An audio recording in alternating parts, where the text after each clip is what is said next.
Welcome to Moving Conversations, a podcast for movement professionals by movement professionals. If you coach, train, or teach movement, Pilates, or fitness, then this podcast is for you. With more than 60 years of experience in fitness and Pilates, your hosts, Brian Ritchie and Nora St. John, explore the science of human movement, diving deep into the facts, myths, and common misconceptions, hoping to spark thought and conversation about how we view fitness and movement. Now, let's jump into Moving Conversations. And welcome back to Moving Conversations. I'm Brian Ritchie. Joining me as always is Nora St. John. How are you this morning, Nora? You know, I am great. I just returned from this great trip to Charleston, South Carolina, where I was at a studio called Longevity Fitness, which a good friend of mine runs. And I was really reminded, and that's sort of where the topic for this week comes in, actually. I was reminded of that wonderful mix of Pilates and fitness and thinking about where the two come together. It's got a facility that has a lot of great Pilates, some group exercise rooms, and some really beautiful, fully equipped personal training rooms. And I was just, again, really thinking about how do all the elements of fitness, all the modalities of fitness come together? And that's kind of what I wanted to talk to you about today. So let's get into it. Awesome. Yeah, it's for so many years, it seems that Pilates lived on its own island.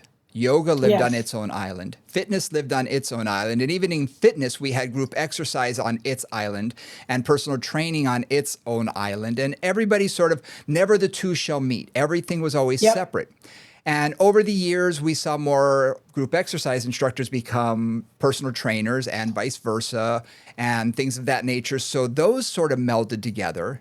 But there's still a disconnect between Pilates and fitness in a lot of people's minds that, oh, you do Pilates. Okay. Or you're one of those fitness people, aren't you? And it's like, wait a minute. Truthfully, it's all about movement. It's all about movement. And one of the things that since I've spent so much time in the Pilates world and teaching Pilates teachers and thinking about this, one of the things that was important to me was understanding what the strengths and the weaknesses are of various different modalities in fitness, whether it's Pilates or yoga or fascial stretch therapy or HIIT or group exercise. Like what are the different ways a body can move and can participate in fitness, and where do they fit in terms of creating a well-rounded fitness program or meeting the needs of the client in front of you? Mm-hmm. And that's the whole thing. It's the client in front of you. It's their goals and objectives, not yours. Because all of these, technically, in my mind, have always been tools. Yes. Whether you're using a bicycle, a reformer, a cable machine, a tube, whatever it is, those are tools. Well, beyond that, how you use them is also a tool. Whether you apply Pilates methods, whether you do, certain things that I teach for low back methods or whatever, they're all just methods. And they all are going toward that client's goal.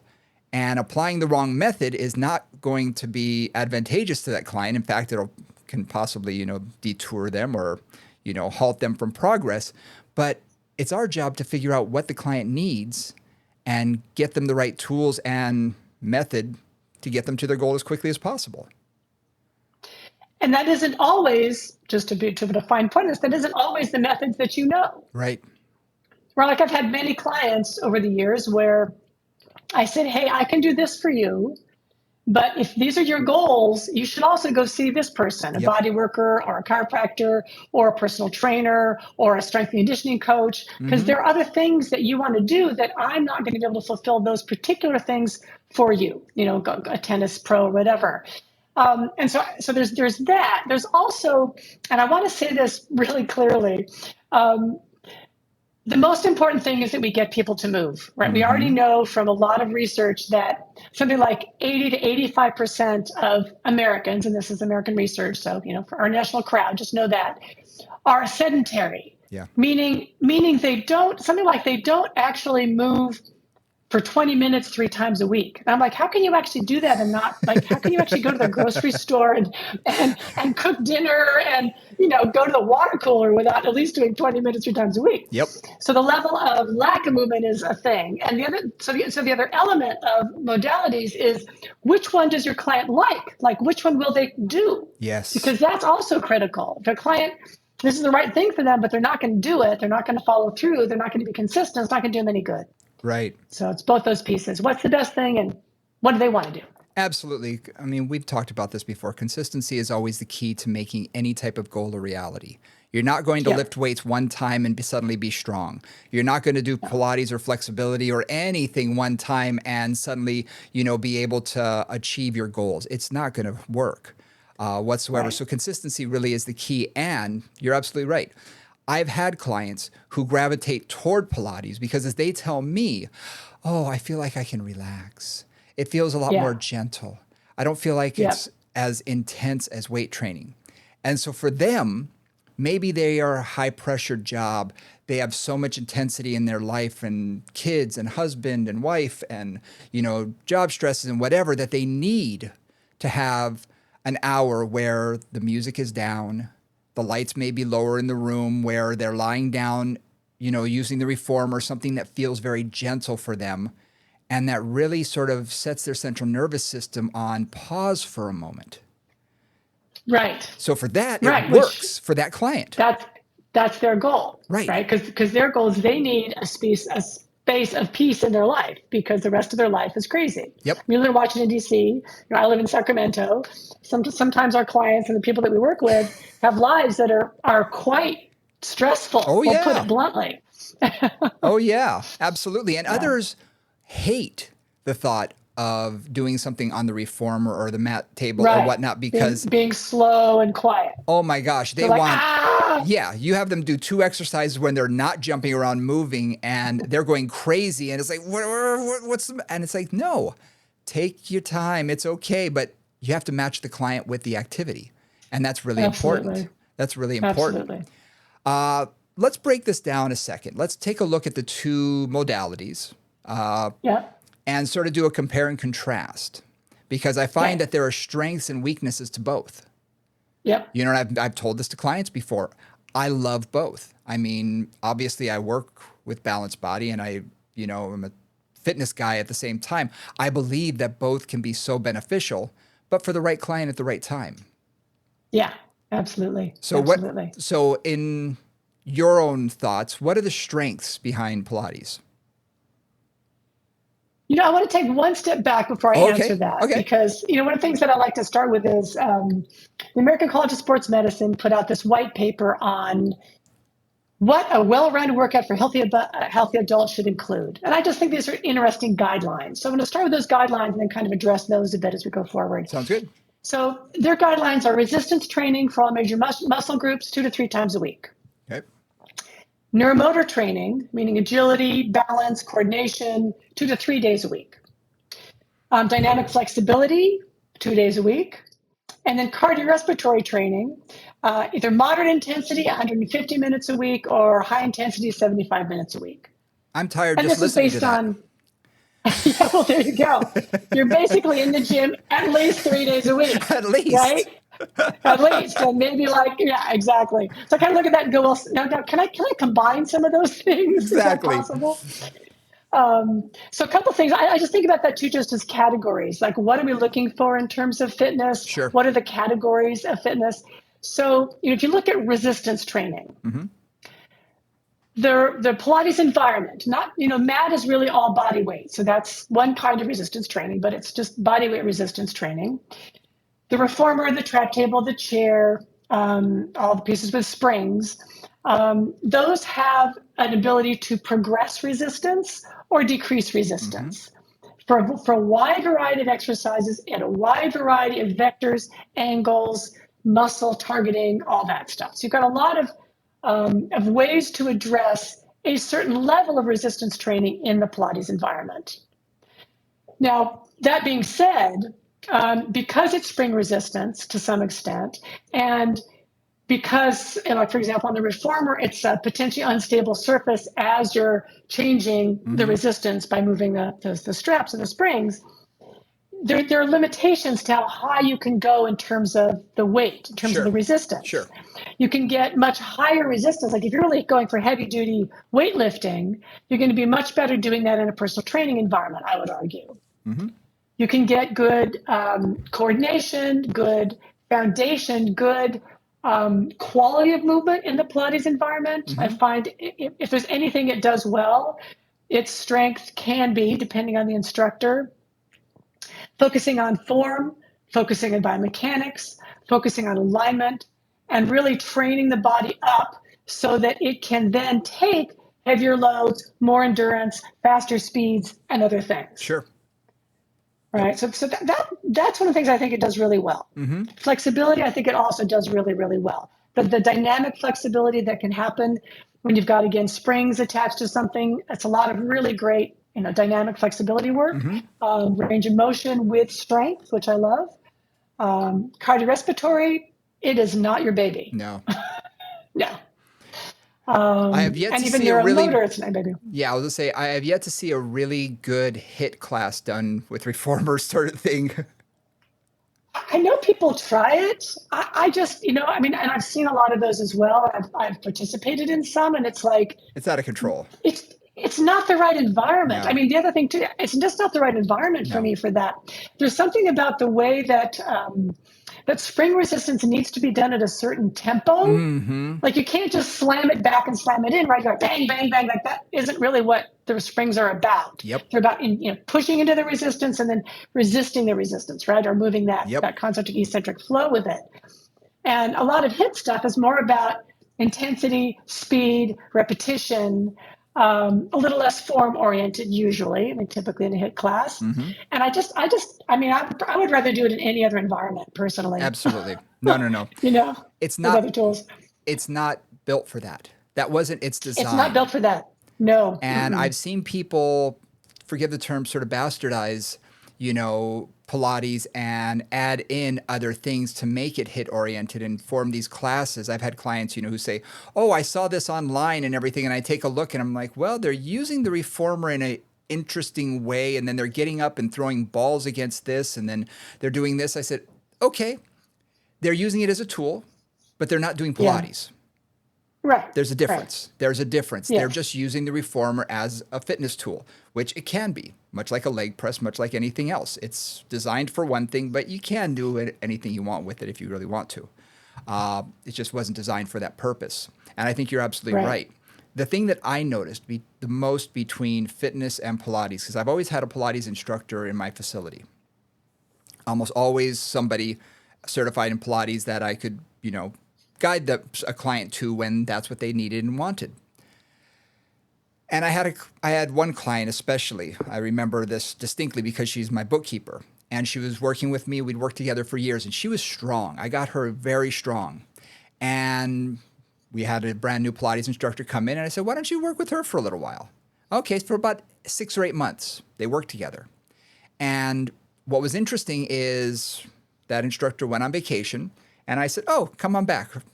My bookkeeper's name is Diane. I said, Diane, come on back. I'll get you in on my schedule. And, because I honestly wanted to see what benefits, what did she get out of the Pilates that could now transfer into the strength world. And the biggest thing that I noticed was she was weaker in every single thing that she did in comparison to what she did before she left me. Yeah. Her core strength was much different. It was much more dynamic.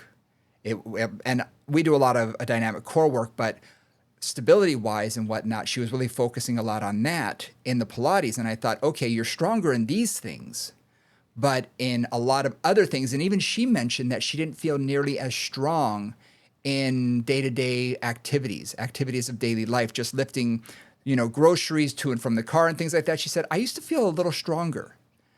So I just said, okay, not a problem. But I also realized that that's probably the individual trainer or individual Pilates instructor, focusing on certain aspects of what they're doing rather than saying all Pilates, well, weaken you. That's not the case at all. that was the technique that was being used on this individual client.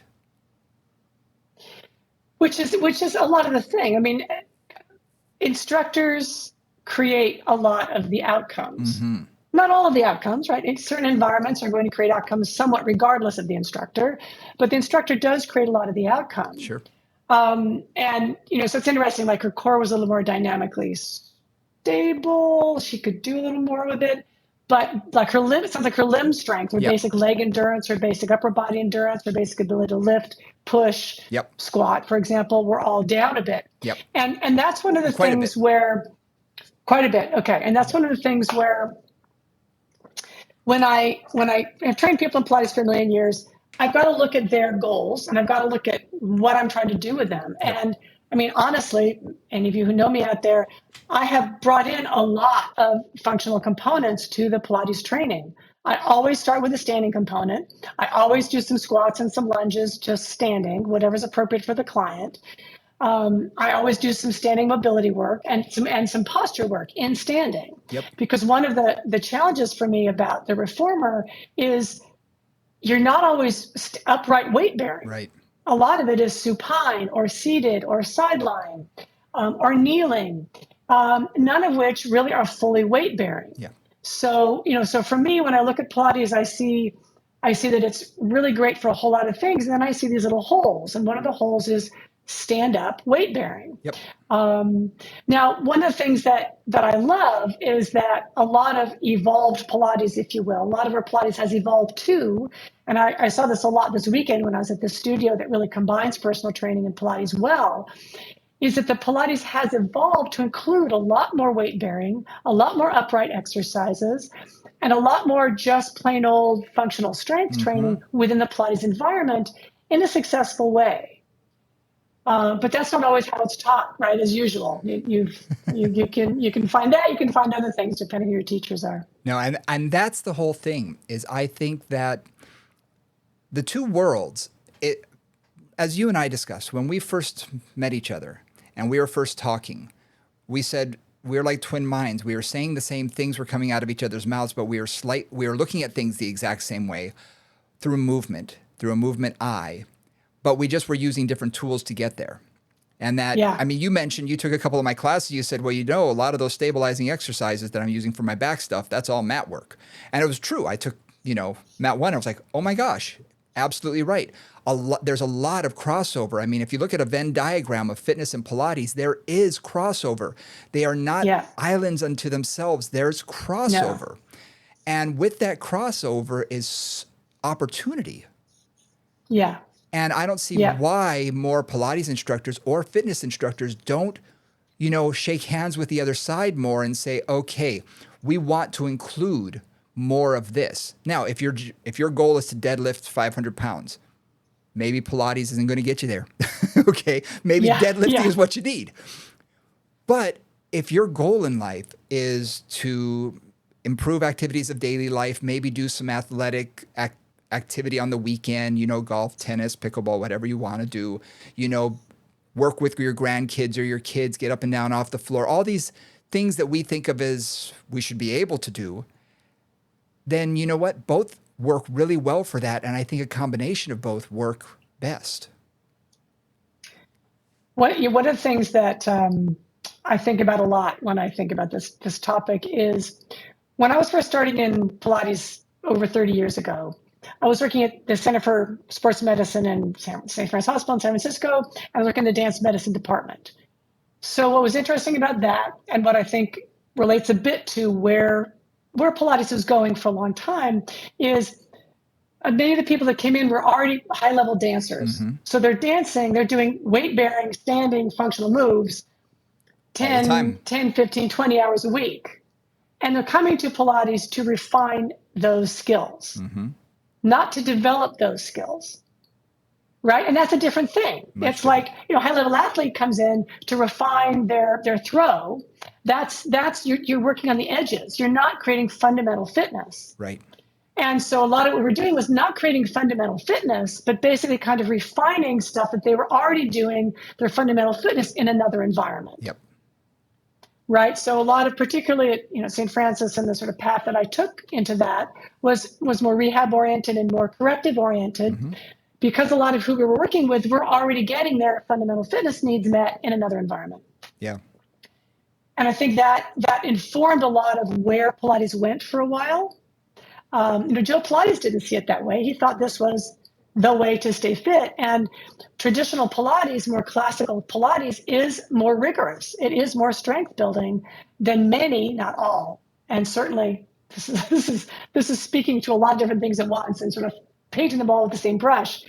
But a lot of contemporary Pilates really took out some of those more continuous strength building, heavy spring work that classical Pilates included. So there's just, there's all those little elements in terms of history and practitioners and environments that came up. Now, let me throw something else at you. We both have been to Asia. We both worked with populations where, let's just say, beauty standards are different. And the long, lean muscles are very much the ideal for beauty. Let's just call it that. Right. Spent a lot of time in Korea where their ideas of beauty are very much that. They don't want to lift weights.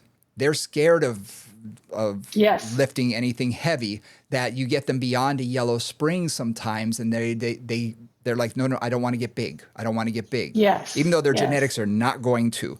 There's No. Not at all. There's that fear of not wanting to overdevelop. Now, I also wonder if, in some ways, people have gravitated, because let's face it, Pilates is predominantly occupied by females, the industry. Yeah. I wonder if people sort of gravitated toward that because they thought that it wouldn't bulk them up. It works on flexibility.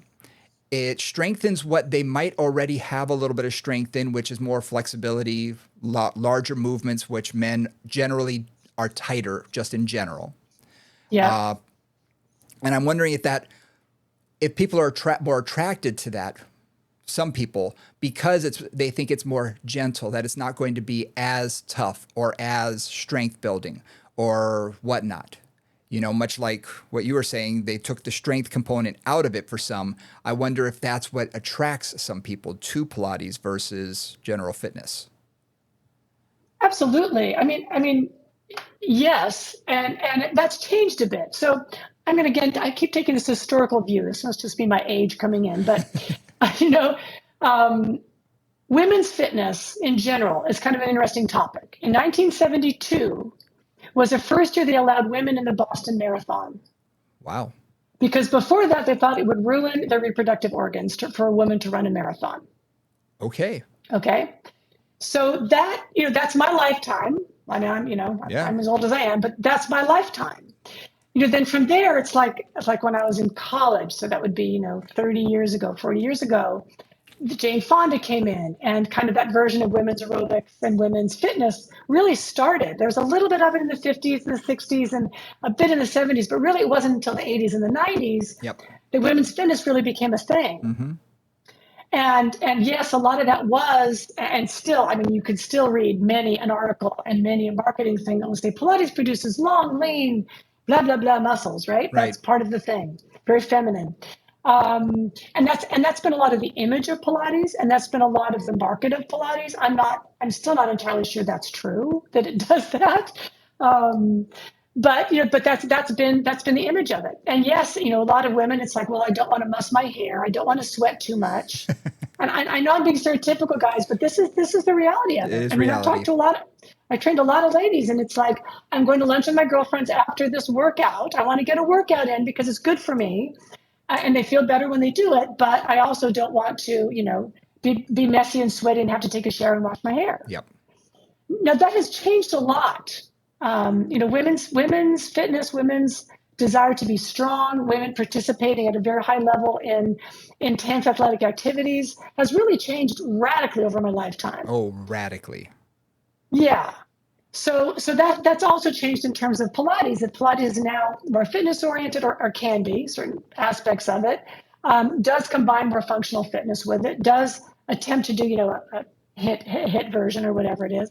So it's also just that whole change in history of fitness.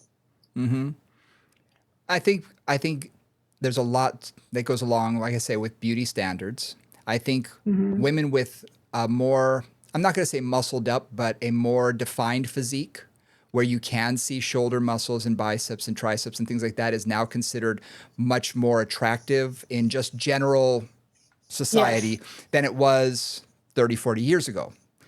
Yeah. Even in the Jane Fonda days, you didn't see, unless you were in bodybuilding, ripped muscles. And you can just look at No. bodybuilders from the early 80s to the 90s, and they're radically different in size, structure, and everything. Yes. Radically different. Yes. And Yes. now when you look at CrossFit athletes and you look at some of the females, beautiful women who are very buff. I mean, very buff. Yeah. And so people are seeing that and seeing that that's another beauty standard that is being much more accepted. Yes. And I'm Agreed. seeing that at the, gyms that I go to across America. I can see a lot more women doing things that 10 years ago, 20 years ago, they never would have done, like deadlifting, like heavy Yeah. squats. Yeah. You could always sort of see, and I worked at a gym that actually had a women's section. It was a huge gym in Hawaii, huge gym. And one area that was off of the women's locker room, that was on a second floor, elevated above everything else, so nobody could look in, was a private area that only women were allowed in and only female trainers. And it was so that they felt comfortable, they felt safe, and all the equipment was built for them, and the weights didn't go that heavy. And some women were really gravitating toward that. You didn't see a whole lot of women doing the heavy lifting. We see that now. I go to these gyms and I'm watching women Yeah. lift more weight than me, and I'm thinking, damn. I mean, I'm thrilled. I'm thrilled that they're able to do that. I said, that is a strong woman. That's awesome. But it's something 20, 30 years ago when I was in college, wouldn't have seen that very often. No. To take the opposite side of this, I also want to talk about where Pilates and fitness have come together. Because when I first, started teaching Pilates, again, 30 plus years ago, when I would talk to personal trainers, and I had many personal trainer clients, it was like two different languages. Oh, yeah. We were not talking the same language. Our priorities were not the same. Our understanding of how the body worked were not. I mean, it was like Greek and Italian. There was just nothing similar about the two. And one of the really nice things that I have found about both things is a lot of, like, all the core training pieces, all the understanding of the importance of core really came into personal training relatively recently, in the last 20 years, I'd say. Yep. Really strongly. And that idea of neuromotor training, that idea of balance and agility, functional training, as it's called now. And Pilates was doing at least elements of that from long, long ago. Like, those are part of the Pilates environment. Unstable surfaces and unexpected vectors and that kind of thing were part of the Pilates environment from the beginning, along with a lot of core work. There's also that the two have come so much closer together, with a stronger agreement on what fitness is and how to get there than they ever were before. I agree. I think the world of fitness changed when people got beyond Joe Weider and Arnold Schwarzenegger's Encyclopedia of Bodybuilding. Because that, for the longest time, was the only place that, as a young male, I would find out how to work out. We're through the magazines. Right. You look at the pictures of the guys you'd like to look like. What was their workout like? Or supposedly what their workout was. And then you emulate it, Right. And I will say, I remember specifically one gentleman who, in one of these magazines, it was Flex or Muscle and Fitness, one of these comic books I refer to them now as, who said that that showed him doing the splits. And this was a massive man. And I thought, wow, that's impressive. And it showed him doing some things that you wouldn't think of as from a bodybuilding perspective. And then it showed him on a trap table. And the secret to how he supposedly got his muscles to look that way. Now, you and I both know a lot of it comes from genetics. Your muscle insertions and everything, they don't change just because you're doing a different exercise. No. But in his mind, it gave him an advantage. And I found that fascinating because it was one of the first times that I saw the use of Pilates by someone who wasn't, your stereotypical, Pilates person. Yeah. And it was really going outside the box. The second Wow. time I saw it was when finally it came out that Tiger Woods' secret weapon was Pilates. Yeah. For years, people would say, "What's your secret?" And he said, "No, he's not saying. He's not saying." Yeah. And finally, it came to light that that was one of his secrets. Yeah. And immediately, people started saying, "Oh my gosh, you mean men can do this too? It's not just for my wife. It's going to help my golf game." So I think that the acceptance from athletes really helped it sort of go, blend over into the general population of maleness, whereas most men were just, oh, me lift heavy weight, lift up, put down again. From that sort of mentality to, oh, I should be doing more. And I think that we saw much more science become involved. I see much more teams were getting stronger, faster, better. And they were saying, well, how are they doing that? Oh, they're doing strength and conditioning in a different way. Oh, they're using other tools. Oh, okay, well, if they're doing it, maybe we should do it too. And then there became the research. The research sort of followed that. So we started getting into functional work, which, right or wrong, people started doing weird things on BOSUs and balls and all that kind of stuff.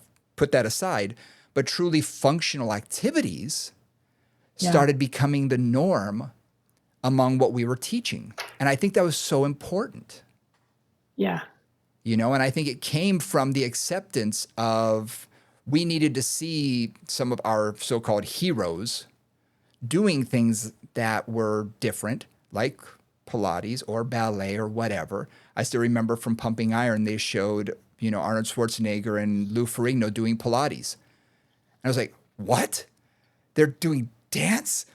That's not manly. How can they be? But to them, it was their secret weapon. You mean they're doing ballet? You said Pilates, but you meant ballet. Right? Excuse me. They're doing ballet. Yeah. And they were just doing simple stuff on the bar and everything, but it worked on their flexibility and this and that. It was great. It was awesome to see that. And the acceptance for men to suddenly say, I can do something different. I don't have to just lift heavy objects. Where this conversation just went, which I think is really interesting, is this really remarkable dichotomy of men's fitness and women's fitness. And whether you believe in equality or whatever I don't care what your beliefs are in terms of fitness. There are two very, women and men approach fitness very differently. Right. And for you and for most men that I know, right, the models are the athletic heroes, the Kobe Bryant, the Tiger Woods, whatever your particular thing is. And for women, it's Ali McGraw in the old days, or, it's Lady Gaga, or it's Madonna, or whatever. It's the female version of our goddesses, if you will. Right. And a ton of them, women actresses and celebrities have been doing Pilates since the beginning of time. Self Magazine, there's always somebody in there doing Pilates every session for the last 5 years. Yep. All the celebrities all the female celebrities are doing that. And what's interesting to me is, and has always been interesting to me, is there are two different mindsets about the body when you work with women, you work with men. Yes. And I know for a lot of my Pilates teachers who don't have a lot of brothers and didn't grow up in a, sort of brotherly household like I did, they don't train men well. Mm-hmm. They don't get the mentality.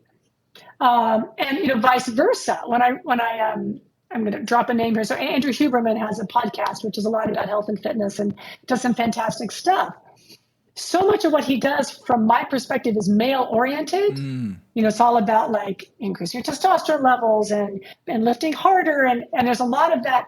And I don't care about any of that. Right? I care about functioning better, being strong enough to do what I want to do, having the endurance that I want to do. And so there's just, I'm just aware of that dichotomy, which you're bringing up here. Mm-hmm. And you really see it in when I was growing up. Just so, people will know, I grew up in a family that, although I wasn't into fitness, my mom was one of the top instructors in Hawaii. Started with Jane Fonda became huge in the videotapes and things. In our small town, someone opened up a studio. My mom was, I think, the second aerobics instructor. And she built a dance company. And she did that, got into personal training and all of that. We're talking in the early 80s, late 70s, early 80s. So really at the infancy of what we would the beginning. think of personal training. And for a female to do that, it was unheard of. But through aerobics, it was okay because she wasn't a coach. Yes. Then either you were a coach or you were an aerobics instructor. Yes. There was nothing in between. Nope. But I had that. And one had music and one didn't have music. Exactly. And one lifted heavy weights and one worked you like run. I mean, exactly. We're being stereotypical, but there's a lot of truth in those stereotypes at that time. And they lasted. They lasted a long, long time. Yes. That even when I got into the industry, there was a huge separation. A huge separation. But one thing that I am realizing as I'm getting older is my ego is still interested in lifting heavy weights. However, my reality brings me back down to earth and tells me I need to do a little bit more for longevity, a little bit more what I call resiliency training rather than resistance training, because resistance training is all about lifting up heavier objects and things like that. And I did that for years. I'm a fairly strong person. I can still lift a decent amount of weight. But I always have to remind myself, do I need to? When is it going to be necessary for me to lift a car off a person? Probably not. Well, hopefully never. Hopefully never. But, it works when I'm out working in the backyard and things like that. I have to tote this, lift this. And you and I have talked about this. I only have to be as strong as is necessary for my activities of daily life. Right. So if I'm out working in the garden, that's one thing. But if I'm an office worker, I have different needs. If I'm a golfer 3 or 4 times a week, I have different needs, and everything does come down to our needs. But I think as we get older, we need to adjust our mentality for more resiliency and longevity, because that is so important, because I want to be healthier for longer periods of time. So I need to work more on endurance work. And, to be fair, I was doing Pilates this morning. I got here at, 5 a.m. and I did my half an hour of cardio, and Fridays are my Pilates days. So I've got my routine, and I did my reformer and my trap, and I did all of my routine, and it makes me feel good. And I feel like this is important for me for longevity. Now, tomorrow I'm going to the gym with my 15-year-old where I'm going to, my ego will get involved and I'm going to try and keep up with him. Good luck. But, I can still do that lifting as well. And I think I'm in a space where both are incredibly beneficial. And I don't think you have to be 50 years old to realize that both can be incredibly beneficial for a person. No, no, absolutely not. And I really think that's why I've always been attracted to what you do and the courses that you teach and how you teach them, because I feel like there is this really beautiful melding of kind of precision and alignment and core work of Pilates and the detail work of that with the functional training piece and the really powerful and talented personal training piece like you offer and you provide. And I just feel like that's the combination. I'm training an older couple now, and one of the things that I always do at the end of class, we start standing, we do some reformer work with a lot of different positions. I always do some standing reformer work as well, and then we finish with some standing.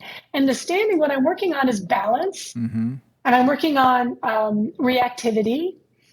So, I'll put like a yoga block or a little Pilates arc, half arc in front of them and have them step up onto it and step down in different movement patterns. Yep. Step up, step side, step up, step back, step up, to work on balance, coordination, proprioception, awareness of where they are in space, and the cognitive piece. Yes. And none of that is going to be addressed by the Pilates environment directly. Mm-hmm. Right, none of that is, because it's not that unpredictable. I'm not going to have to use balance in that same way in standing. Mm-hmm. And for these guys, looking at these guys and seeing what their sort of deficits are, where they can use work, they're going to need that, in my opinion, for the rest of their life. Sure. They're in their early 70s, and both of them don't have the balance and the proprioception and the ability to be reactive that I know would benefit them if they're outside and they slip in a puddle, or their dog runs in front of them, or something unexpected happens, right? And that's where I'm looking at just elongating their functional life, Right. right? Their resilience for normal things that could happen that could take somebody out. You know, you Right. fall, you break a hip, not a good thing. So, you know, that's where I always want to add in some functional moves before, after Pilates training. And I think in any trainer really should be trying to embrace as many modalities and as many methods as they can that makes sense to them, you know, Yes. because Yeah. again, don't force a round peg in a square hole. It just doesn't work. But if it makes sense to you to introduce a little bit more of the Pilates into your fitness, it's only going to be for your client's best interest, and vice versa for the Pilates instructor Yes. out there. Yes. Maybe get a kettlebell, maybe get a set of dumbbells or leg weights or whatever floats your boat that you can add that resistance. Last time I was in Korea, I was teaching a rehabilitation course, and I attached, because it was primarily Pilates instructors, I had a reformer, I had a trap table, but I attached tubes and bands to it. And I was doing exercises where we're using the springs in one hand and a band in the other. And you could just see their mind was blown, like, oh my gosh, you can do this. I'm thinking, why can't you? It's just another form of resistance. And if you're just looking at different vectors, why can't you load the body from two different ways, or from the side in two different ways? Or because that's how life is going to come at you. Life isn't going to be always in front of you sagittally and allow you to, you know, always adapt. Oh, I have to face this way, and that's where the force is. No, force is going to come at you in so many different ways. Absolutely. Absolutely. And this also gets into what I think is really beautifully happening in both high-end personal training and high-end Pilates. I'm going to use those terms, take them as you like. Is that level of understanding of movement, understanding of what you're trying to get out of that client, right? Purpose-driven exercise, I call it all. Like, do they need to respond to a lot of lateral stimulus for whatever reason? Maybe they're a skier, something like that. How am I going to get them to train with that goal in mind, right? How am I going to get those vectors stimulated? Or how am I going to emulate some of those exercises or some of those challenges they may face? And that's where I really feel like both of our worlds have just grown so much and become so rich. Again, at that higher end, at that more experienced end, where a good teacher can really take that and go, all right, this client needs to be able to do X. I'm going to put a spring here. I'm going to put a weight there. I'm going to give them a kettlebell, and they're going to do this move, which will help them to gain strength for that activity. Yep. Right. And that's the beautiful thing that I see happening, again, at the higher levels of both of these environments. And it's just fantastic to see. Yeah. I think allowing people to break out of their, I hate to use the word mold, but whatever their modality is, whatever their methodology is, if they're a Pilates instructor, a fitness instructor, Group X, whatever it is, to break out and try something different and to do something different. Yep. One of the greatest gifts that I was given was actually by my mom, who I was working at a gym here in Washington, D.C., and I told her, I said, I can never go out on my own because I can't afford all this equipment. There's no way. How am I going to afford, $50,000 worth of equipment and a fitness gym floor? Yeah, I have to only work in a gym. And she said, well, for the next month, grab some tubes, grab some bands, grab a step and a ball, and only use those. And if you can do that and still satisfy your clients for a month, then you can make it. And I'd never thought of doing that. It was just like, okay. And I literally squirreled myself away into an area that nobody even knew existed in this gym. And I said, we're going to go over here. So I was by myself, and we had so much fun. And the clients really got a lot out of it. And that's when I realized at that moment, I said, I can do this. I can do this on my own. I don't need fancy equipment. And it broke me out of that mold, that shell of that I was stuck in, that I can only do this because this is what I was trained at. And I think likewise, for a lot of Pilates instructors, much, much, much more so than a fitness instructor, a lot more time, energy, and money has been, spent in their education, that they believe in their method so much that it's great.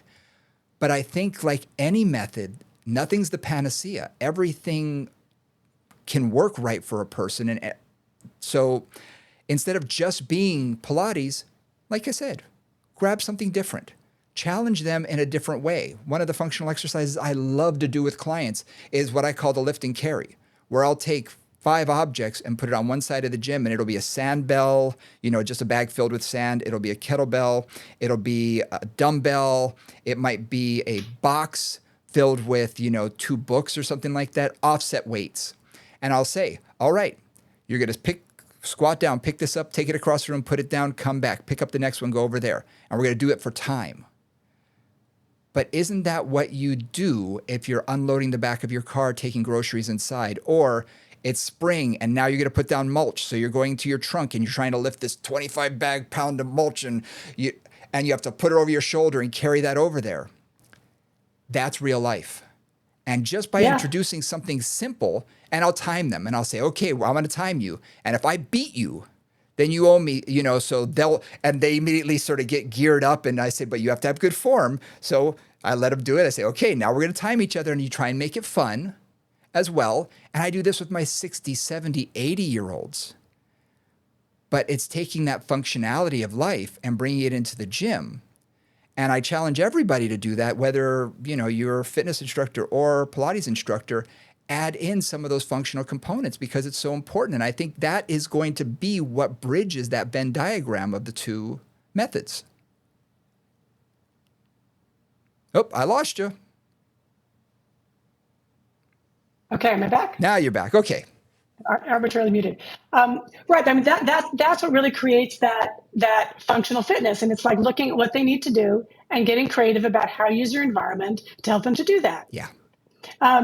One thing I want to say about Pilates, the other challenge with Pilates is if you're a comprehensively trained Pilates teacher, that's 500 hours and close to 500 exercises that you've learned. And so it's a very different mindset when you come out of that, because you feel like, number one, you've got this huge amount of tools, you have this huge amount of stuff that you've learned, and you feel like you want to use all that stuff.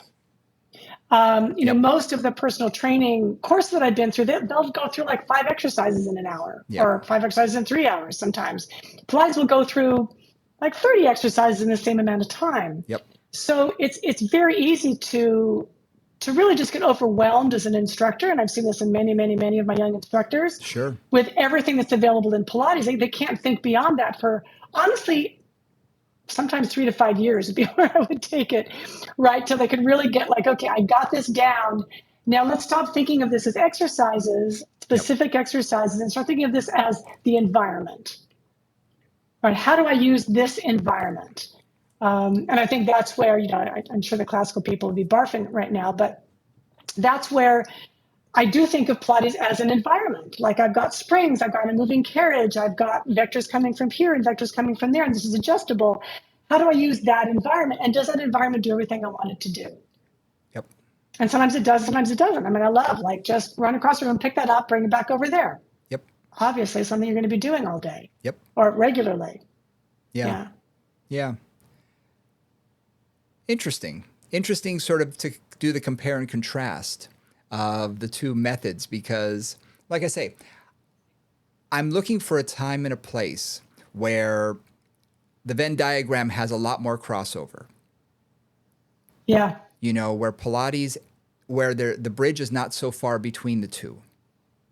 Because I think how you and I have always put it is we've always tried to make that bridge a connection between our two worlds, because it's so important to reach across to the other side, because there's so much that can be offered from both. Yep. And where traditional Pilates may not focus as much in, higher strength levels as, traditional strength training, it is going to create a lot more core stability and a lot more core strength that you would never get at doing traditional fitness exercises, the traditional ones you see at the gym. Yeah. So I think having that crossover is a wonderful thing and something that we should focus on and really, try and bridge that gap a little bit more in life. Yep. Talk to your fellow instructors, whatever they do, right? I've learned something from my Group X people. I've learned a lot from the yoga people I've talked to. I've learned a ton from watching personal trainers teach. Mm-hmm. It's like when you watch different people do things, their perspective, their way of being, their approach to fitness illuminates my understanding of fitness every time. Better if it's a good teacher. If a really good Yeah. teacher is working, it's like I always learn something. Yep. Even if it's not an exercise I've ever taught or would ever teach for whatever reason, I learn something about why that's important to them and what they're looking for, and all those elements of just understanding movement in a different way, and not just movement but mentality also. But for this client, like boom, lifting that weight is really, really going to get them motivated, and that's the important thing. Mm-hmm. They're never going to be motivated by lying down and putting their feet up on a foot bar. Yep. So what's going to keep them going? What's going to keep them excited about movement? And something that I'm going to challenge everyone who's listening to this to do. If you are a fitness instructor, if you're a Pilates instructor, next time you go to a course, a conference, I do this to my staff all the time, is I say, I want you to take something that you're not familiar with at all. Take something completely different outside of your wheelhouse. Maybe you're not even interested in it. One of the most fun classes I ever took, and the only reason I took this is there was nothing in this time slot, nothing. And I was like, all right, I'll take this one. It was banging on balls with drumsticks. It was for a senior population. And you sit, you bounce on the ball, you bang on the ball with the drumsticks. It's doing it to big band music. But I got to tell you, I had a blast for an hour. I had a blast. And I said, am I ever going to use that? I don't know. But I had fun. And that was okay just to enjoy myself. When I do go to conferences, I want to be challenged. I want to go into a Pilates class with this instructor I don't know. Because if all I'm doing is reinforcing what I already know, I'm not going to grow. Yeah, absolutely. Absolutely. I love that. That image is kind of hilarious. I'm really enjoying that. You can see me doing it too, I'm sure. I can totally see you doing it. The other thing too that's fun is thinking about all this variety and fun. That was the thing. Fun. Yes. So many people think about working out as torture. Yes. This is going to be hard. It's going to be sweaty. I'm not going to be successful. It's going to be torturous. It's going to hurt, right? And so much I feel like what we have to do is lower that barrier to entry. Mm-hmm. And if you can make something fun, successful, interesting, stimulating to whatever stimulates them and interests them, yep. that's also half your job. Absolutely. Or more than half your job, because then they're going to come back and they're going to keep moving. Yep. A story I tell students all the time about fun is my mom, again, she was teaching group exercise and I started working in her gym. That's how I first started in this industry. And one day she was about to teach group exercise class. And those days where everyone comes in a bad mood? Everybody there was something in the air and everybody came in a little upset. And I could feel it from across the room. And I was like, oh man. And my mom came up to me and she said, okay, go get all the balls and put them on the floor. Like, what? All the balls, big ones, little ones, any ball you can find, go put it on the floor and just put them out there. Okay. And she made them march around. It was a group exercise class, just march around, fast marching and kicking every ball around the room and bouncing it. And everyone was laughing, then pick up the ball and, toss it to this person and that it was just a different environment, opening up people's brain cells a little bit, challenging them in a way that's like, do you want me to do what? With what?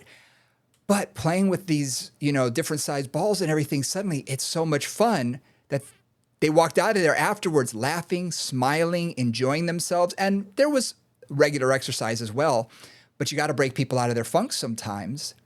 Yeah. And introducing that was just, wow. It taught me so much about just, okay, you don't have to just, okay, we need a warm up. So let's get on the stand here and reach overhead and do. No. There's all sorts of different ways to do that. And sure enough, it broke everybody out of their, funk and everyone is laughing, having fun. And then you can get on to what you're normally doing. And I do that to this day. I've got so many different sized balls out there, beach balls, all sorts of things, that if someone comes in a bad mood, I'm like, okay.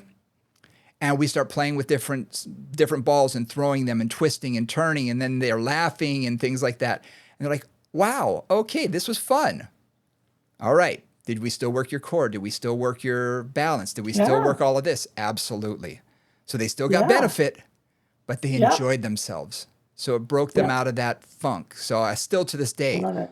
putting fun into it can be a huge, huge part of it.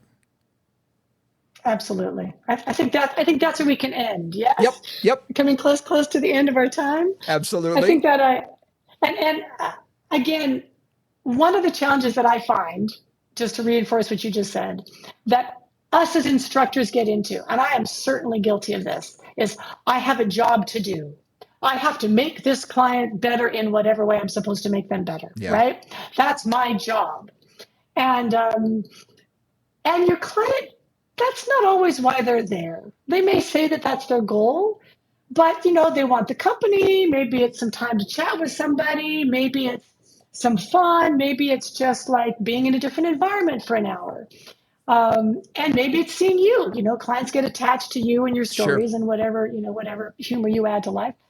And it's like it's all about that personal touch as well. Mm-hmm. Yeah, it's making the work happen and then also enjoying it. Absolutely. Well, that is a wonderful place for us to end today. Thank you so much for joining us again. I had fun, learned a lot, reminded myself of, sometimes why I do this. And, especially the last 5 minutes talking a little bit more about fun, maybe we should focus on that this next week with my clients and see if I can turn up the fun notch a little bit and, break everybody out of there. Oh, we're starting the year off, school started, all this stuff again. So, yeah. I think that's a good place for us to end. You can catch us on our socials, Moving Combos on Instagram as well as on Facebook. And movingcombos@gmail.com is a great way to get in touch with us if you want to ask any questions or have a topic you'd like us to discuss. And hopefully we'll be coming out to see everybody in the near future at studios around the area. And keep an eye on Instagram, gang. Our Anatom Minis are going to be launching soon, so keep an eye out. Thanks, guys. We'll see you next time. Bye-bye.